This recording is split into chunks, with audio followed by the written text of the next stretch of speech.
Hello everyone, welcome back to Study Norms. I am your host and दोस्त अर्चना फोनसा।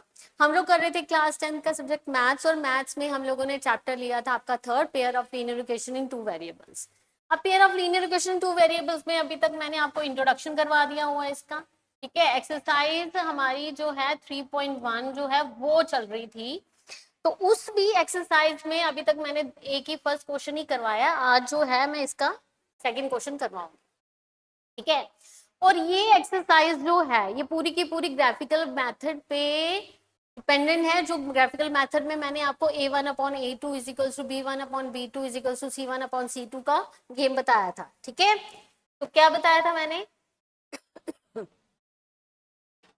बोला था कि अगर a1/a2 हमारा क्या हो जाता है,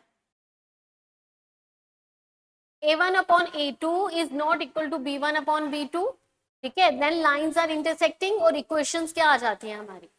मेरा आ जाएगा यहाँ पे जैसे a1/a2 is not equal to b1/b2, then intersecting होती है लाइंस, ठीक है। लाइंस क्या हो जाएंगी, इंटरसेक्टिंग। और a1/a2 is equals to b1/b2 is equals to c1/c2, then lines are coincident. Line क्या बन जाती है, कोइंसिडेंट। और उसी तरीके से a1/a2 is equals to b1/b2 is not equal to c1/c2, then lines are parallel, ठीक है। यही बोला था मैंने। इस वाले क्वेश्चन में आपने यही फाइंड आउट करना है। क्या कह रहा है, on comparing the ratios a1/a2, b1/b2 and c1/c2, find out whether the lines representing the following pairs of linear equations intersect at a point are parallel, coincident, या तो इंटरसेक्टिंग है या पैरेलल में है, कोइंसिडेंट है। ये सिर्फ आपने सिर्फ यही बताना है। तो कैसे करूंगी मैं इसको, सबसे पहले मैंने आपको स्टैंडर्ड फॉर्म क्या बताई थी इक्वेशन की, a1x plus b1y plus c1 equal to 0, ठीक है। और a2x plus b2y plus c2 is equals to 0, ये आ जाएगा। यानी राइट हैंड साइड में हमारा सिर्फ 0 होना चाहिए। In any case constant term उस तरफ लिखी भी है तो आपको पहले उसको इस तरफ ट्रांसपोज करना पड़ेगा लेफ्ट हैंड साइड, फिर जाके आप लोगों की वो स्टैंडर्ड फॉर्म में कन्वर्ट होगी, ठीक है। सो आपके पास आएगी 5x minus 4y plus 8 equal to 0, ठीक है। और ये आएगी 7x plus 6y minus 9 equal to 0। अब यहाँ पे a1 क्या है हमारे पास, a1 है 5 और a2 कितना है 7, ठीक है। b1 है मेरे पास -4 और c1 क्या है 6, उसी तरह c1 क्या है, सॉरी b2 है यहाँ पे, ये b2 आ गया। और c1 क्या है 8 और c2 कितना है आपका -9, ठीक है। आपका यहाँ पे आपने क्या फाइंड आउट करना है, आप इसको कंपेयर करेंगे। a1/a2 कितना आ जाएगा 5/7 के बराबर। उसी तरीके से b1/b2 कितना आ जाएगा -4/6, ये कट जाता है, 2 2 2 3 यानी -2/3 आ गया, ठीक है। और c1/c2 इज इक्वल्स टू 8/9 के बराबर। सो हियर अगर आप देखो कंपेयर करने के बाद a1/a2 is not equal to b1/b2, यानी ये फर्स्ट इक्वेशन आ रही है सेटिस्फाई हो रही है। तो मैं यहाँ क्या लिखूंगी, मैं लिखूंगी a1/a2 is not equal to b1/b2, therefore lines are intersecting. Lines क्या है हमारी, इंटरसेक्टिंग है। उसने सिर्फ इतना पूछा था कि इक्वेशंस के थ्रू जो लाइंस बन रही हैं, रिप्रेजेंट कर रही हैं, वो क्या है, वो पैरेलल है, इंटरसेक्टिंग है, ये कोइंसिडेंट है। तो जब हमारी ये उसने a1/a2 is not equal to b1/b2 के बराबर आया, तो हमें पता लग गया कि लाइंस हमारी इंटरसेक्टिंग है। क्लियर हो गया। नेक्स्ट पार्ट पे चलते हैं हम लोग। 9x प्लस 3y प्लस 12 और 18x प्लस 6y प्लस 24। तो a1 कितना आएगा आपके पास 9, a2 कितना आएगा 18, ठीक है। b1 कितना आ गया आपके पास 3 और b2 कितना आ गया आपके पास 6, उसमें c1 कितना आ गया 12 और c2 कितना आ जाएगा 24।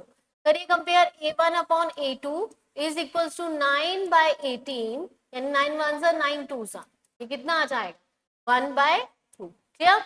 अब b1/b2, b1/b2 is equals to कितना है 3/6, अगेन 3 1 सा 3 2 सा, यानी 1/2, ये भी आ गया।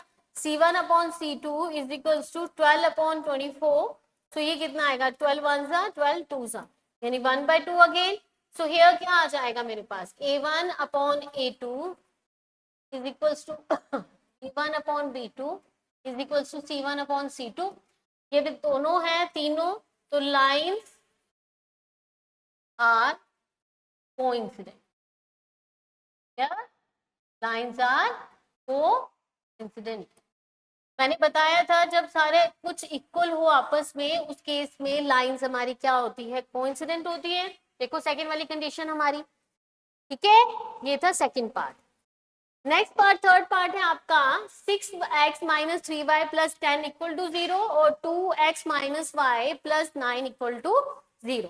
तो A1 कितना आएगा आपके पास 6 और A2 कितना आ जाएगा 2. इसी तरीके से B1 कितना आएगा -3 और B2 कितना आएगा -1. जिस वेरिएबल के साथ कोई नंबर नहीं होता हम उसके साथ 1 कंसीडर करते हैं तो -1 आ गया. उसी तरह C1 कितना आएगा 10 और C2 कितना आ जाएगा 9. तो करिए compare A1 upon A2 is equals to 6 upon 2 which is equals to 2 1 2 3 ये 3 आ गया. B1 upon B2 is equals to कितना -3 अपॉन -1 माइनस के साथ माइनस कटा again 3. C1 upon C2 is equals to 10 upon 9. ठीक है. सो यहाँ पे आ जाएगा A1 upon A2 is equals to B1 upon B2. ये दोनों इक्वल हैं लेकिन इक्वल नहीं है तो C1 अपॉन C2 के इक्वल नहीं है.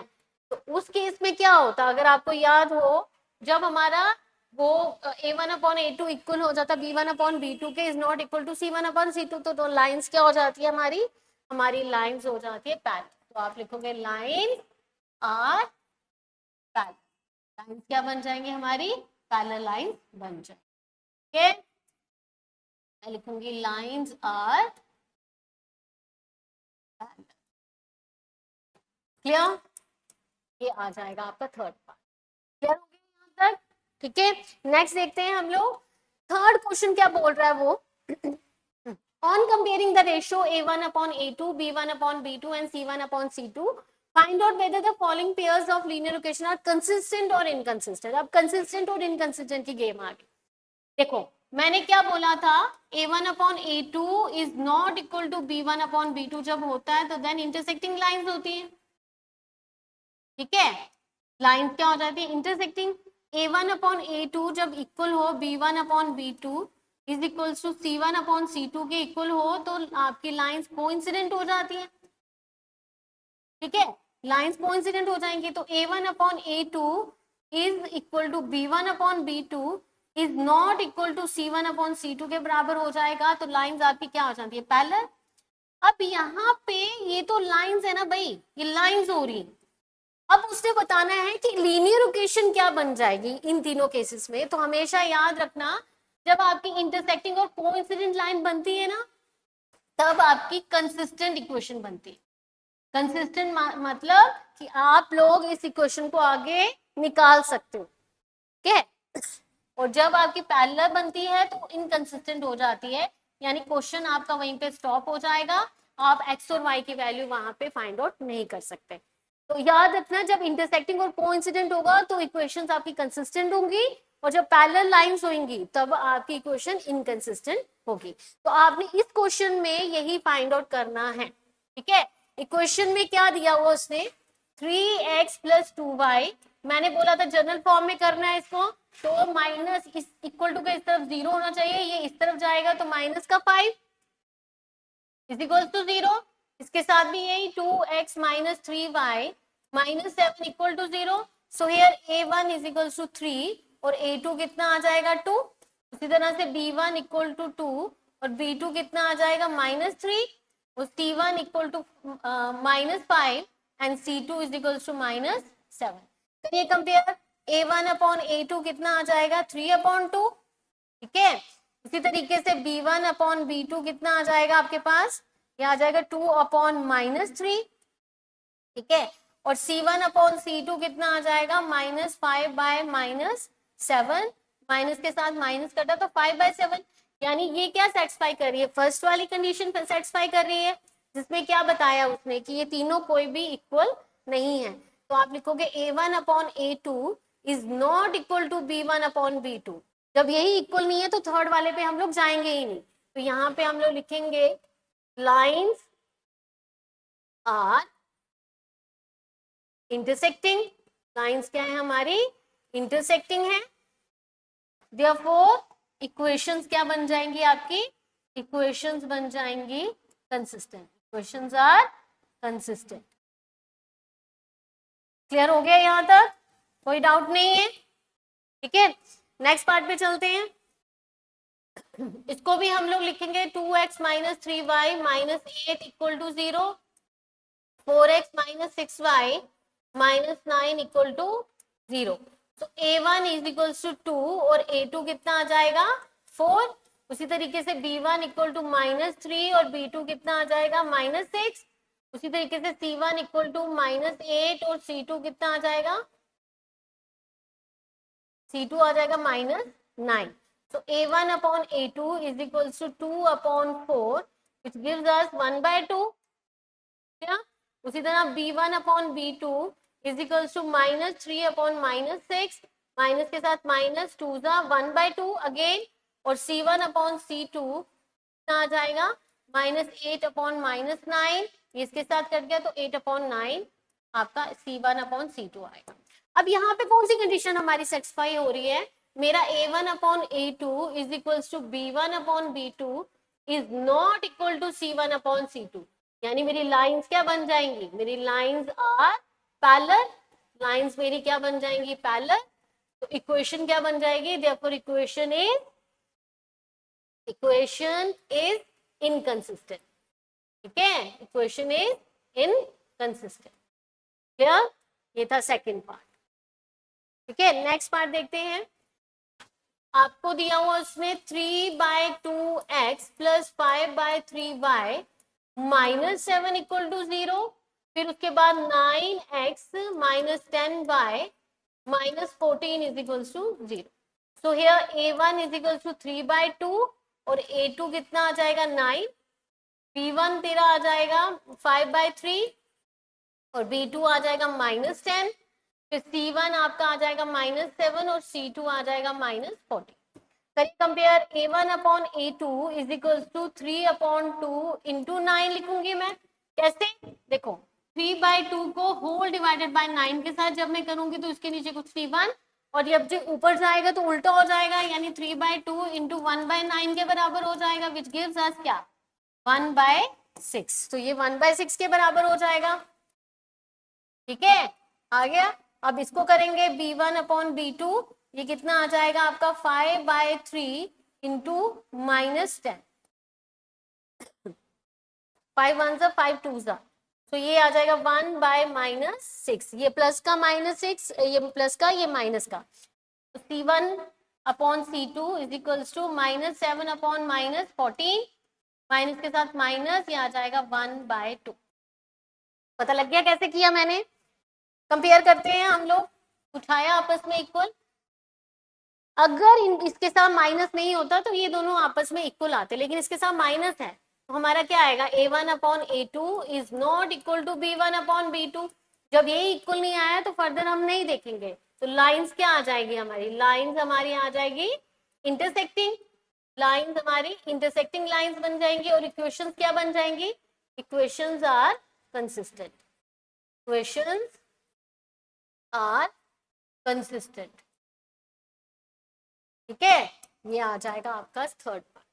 क्लियर हो रहा है आपको, कोई डाउट नहीं रखना मन में, कोई डाउट होगा तो कमेंट बॉक्स में लिखिएगा। ठीक है, नेक्स्ट देखते हैं हम लोग। फोर्थ पार्ट है 5x minus 3y minus 11 equal to 0। दूसरा है माइनस 10x प्लस 6y, ये माइनस का 22 यहाँ पे आके plus 22 is equal to 0। So here a1 is equal to 5 and a2 is equal to minus 10, b1 is equal to minus 3 और b2 is equal to 6 और c1 is equal to minus 11 और c2 is equal to 22। So a1 upon a2 is equal to 5 upon minus 10, आ जाएगा 5 1 जा 5 2 जा minus 1/2। ठीक है, b1 upon b2 is equal to minus 3 upon 6, 3 1 जा 3 2 जा अगेन माइनस 1/2। ठीक है, और c1 upon C2 is equal to -11/22, ये आ गया अगेन -1/2। तो अगर आप ध्यान से देखो तो सबका आंसर -1/2 में आ रहा है। तो ये आ जाएगा A1/A2 is equal to B1/B2 is equal to C1/C2 के बराबर। तो लाइंस क्या बन जाएंगी? Lines are coincident. लाइंस क्या बन जाएगी? कोइंसिडेंट। और इक्वेशन क्या बन जाएगी आपकी? इक्वेशन आपकी आ जाएगी, इक्वेशन इज कंसिस्टेंट। ठीक है, ये था आपका फोर्थ पार्ट। नेक्स्ट पार्ट देखते हैं हम लोग। आपका A1 है यहाँ पे, सॉरी पहले इक्वेशन लिख लेती हूँ। 4/3x plus 2y minus 8 equal to 0, 2x plus 3y minus 12 equal to 0। So A1 कितना है आपके पास? 4/3x और A2 कितना है? 2। उसी तरह B1 है 2 और B2 कितना है? 3। C1 कितना है? -8 और C2 कितना है? -12। तो करिए compare A1/A2 is equal to 4/3 into 2। ठीक है, 4/3 इंटू 2, ये आ जाएगा 2 1 2 2 यानी 2/3 आ गया। उसी तरीके से B1/B2 को कंपेयर करेंगे तो ये आ जाएगा 2/3। ठीक है, और C/C2 आ जाएगा -8/-12, माइनस के साथ माइनस करता, 4 2 4 3 अगेन 2/3। तो सारे पॉजिटिव में 2/3 आए हैं, जो हमें क्या बताते हैं कि A1/A2 equal to B1/B2 is equal to C1/C2 के बराबर होगा। ठीक है, जब सब इक्वल हैं तो लाइंस मेरी क्या आ जाएंगी? Lines are coincident. और इक्वेशन क्या बन जाएगी हमारी? Equations are consistent. ठीक है, इस क्वेश्चन में कंसिस्टेंट और इनकंसिस्टेंट का था। मैंने आपको पहले भी बताया कि कंसिस्टेंट और इनकंसिस्टेंट का एक और फंडा क्या है कि whether your equation is consistent. जब आपकी इक्वेशन जो है वो कंसिस्टेंट होगी तो आपको क्वेश्चन कंटिन्यू करना है। कंटिन्यू का मेरा मतलब यहाँ पे है कि you have to find out the value of x and y. ठीक है, या फिर मैं ये कहूँ जो भी वेरिएबल उसने वहां पे दिया होगा इक्वेशन में, तो आपने इसको कंटिन्यू करना है, यानी एक्स और वाई की वैल्यू फाइंड आउट करनी है। और जब आपकी क्वेश्चन इनकंसिस्टेंट आ जाएगी तो आपने क्वेश्चन वहीं स्टॉप कर देना है, आपने आगे क्वेश्चन फाइंड आउट नहीं करना है। यानी उस केस में, इनकंसिस्टेंट के केस में एक्स और वाई की वैल्यू नहीं निकले। ओके, सो गाइज ये था आपका चैप्टर नंबर 3 की फर्स्ट एक्सरसाइज के थर्ड और फोर्थ क्वेश्चन। आई होप कि आपको इंटरसेक्टिंग पैरेलल लाइंस और कोइंसिडेंट लाइन में कोई डाउट नहीं रहा होगा, कोई कंफ्यूजन नहीं होगी। कंसिस्टेंट और इनकंसिस्टेंट में भी मत रखिएगा। ठीक है, so that's all for the day. आपका नेक्स्ट चैप्टर में मैं बहुत जल्द आपके इस नेक्स्ट वीडियो में इसी एक्सरसाइज के नेक्स्ट क्वेश्चंस लूंगी मैं, जो कौन से आ जाएंगे, जिसमें आपको बताया होगा कि कंसिस्टेंट को आगे वैल्यूज कैसे निकालनी है, तो इनकंसिस्टेंट को कैसे वहीं पे स्टॉप करना। So that's all for the day. Remaining I will take in my next video. Till then, bye and take care.